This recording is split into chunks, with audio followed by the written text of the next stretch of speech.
What's going on, everybody? It is Saturday. We've made it to the weekend. It's here. So that means we, at least if we're still essential workers, we get a couple days off to kind of regather our thoughts, collect ourselves. I know things in this world have been crazy and we don't know when the crazy is going to end, but hopefully our workouts, our community, and everything about this place is one of those things that gives you solace in this time. But let's take a quick look at our workout today. Now, we do have classes this morning at the gym, 9 o'clock, 10 o'clock, and 11 o'clock with a 10-person cap. We're still going to continue to program these at-home workouts regardless of being able to do outdoor workouts with small groups because we don't know what the weather's going to be like. Like, we're recording this on Friday, and it is rainy and nasty outside right now. I am hoping it's not going to be that way tomorrow morning when we actually have our classes. That's a risk we take in Washington State. We're going to plan for it anyway and then adjust as need be when those things come up. So we're trying to get back to using a barbell more. Now, if you don't have a barbell at home, that's okay. Use what you can. Again, this is one that can be done with dumbbells and all that sort of stuff. But these workouts, you're going to start to see the Saturday ones specifically because we're able to take more people for our classes. We're going to be programming them intentionally around what goes on here on a Saturday. And hopefully we can get back to normal classes sooner rather than later. But for now, we're just going to do the best we can with what we're given based on our guidelines. So this should look a little bit, possibly feel a little bit familiar to what we did on Wednesday. I think it was Wednesday. Yes, Wednesday. With the power cleans, front squats, all that stuff. That was a brutal workout. This is going to be yet again another workout with some high volume, lighter weight barbell movements. And let's start from the top and go down. We are doing a 20-minute AMRAP. Anytime you see an AMRAP for 20 minutes, know that that is a long workout. Yes, 20 minutes isn't that long, but it's a long workout. It's a long time to keep moving. And 20 minutes of 20 hang power cleans. Prescribed weight today is going to be 95 pounds for guys, 65 pounds for gals. And you will see that it is the same prescribed weight on the bar for all of the barbell movements. We do have a kettlebell that is in the mix as well. So 20 hang power cleans, 20 push press, then 40 weighted sit-ups with a kettlebell, 53 pounds for guys, 35 pounds for gals for those weighted sit-ups. Then 20 floor press, again, just like a bench press, but your elbows touch the floor and then press it out. And 20 back squats. Yes, it's the same bar. Yes, it's from the floor. It's lightweight. There's no reason why we shouldn't be able to transfer this to our shoulders. So let's go head over to the barbell and talk about our standards today. Forgive me as there's mats out of place and other things like that. Still getting things dialed in for tomorrow. Now, looking at the hang power cleans first. While we've done lots of power cleans, we haven't done that much hang stuff in quarantine. And the hang meaning that it goes from the hip to the catch or to that front rack position. We aren't going all the way down to the ground every time. So with the clean from the hang position, I'm going to lean forward and then give it a big jump and pull into that catch. If you want to cycle your cleans faster, you want to think about on the way down, trying to keep your upper body nice and tall. Instead of leaning forward, which some people find this gives them an advantage on their next clean, instead of leaning forward, you're going to try to use a bit of a stretch reflex on that subsequent hang clean. So notice my upper body is going to stay up, my arms extend, and I'm trying to time my jump on the next one.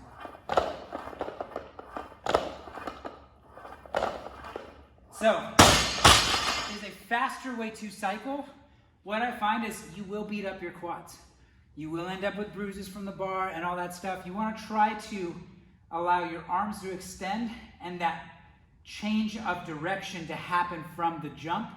You don't want it to just bounce off your quads every time. Some people will do that in the name of efficiency, but it isn't the best way to attack those. So, cleans going from the hang. The next is a push press. So push press, again, dip and drive. I cannot re-bend my legs. So I'm going from that front rack, dip, drive, and then press out overhead. Unlike a push jerk, where I'm gonna dip and then come up and then rebend, get under and stand up tall. So I want you to really focus on squeeze your butt, squeeze your quads. When you dip and drive, these stay engaged, so you're less likely to want to rebend those knees. So from that front rack position, I'm going to dip and drive and press up into my push press. And when you're bringing this back down, you can work at timing. Notice a running theme with timing in a barbell. Why we programmed lighter weight is I want to get back into cycling. So coming back down straight into my dip and into my next rep, rather than re-racking and then a dip and drive. So that is that push press. Keep those legs locked out until you hit extension with the barbell. The next thing is weighted sit-ups. So depending on how many ab mats we have a handful. We may not have enough for everybody, but you don't need it for this movement. I'm still going to butterfly my knees. Soles of my feet are together. And when I grab my kettlebell, I'm gonna hold it by the handle with the belt up on my chest. And from there, back down to where my shoulders hit the ground, and then sit all the way back up. And I've got 40 of these, focusing on getting my shoulders over my hips. So that way I have full range of motion on every sit-up. Now the next is gonna be a floor press. So going from being on the floor to do sit-ups to being on the floor to do floor press. I'm gonna come around this way. I'm gonna stay on that side. So, if I'm getting this up, I'm gonna put the bar in the crook of my hips. And just like I was doing a glute bridge, I'm gonna aggressively open my hips to throw the bar up. So get my hands in the position that I want to, where I would normally bench press, and then throw that bar up. Now, range of motion, I'm gonna come down until my elbows hit the floor, and then press that bar all the way back up to full extension. I'm not winging my elbows out. I'm keeping them at closer to a 45-degree angle. So notice that my elbows stay close to my body, and then the bar comes right back up.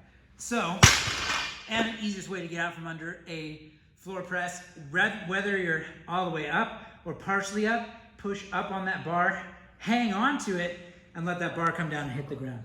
And then the last thing is gonna be back squats. So from the floor, I'm gonna clean it up and then put it on my back.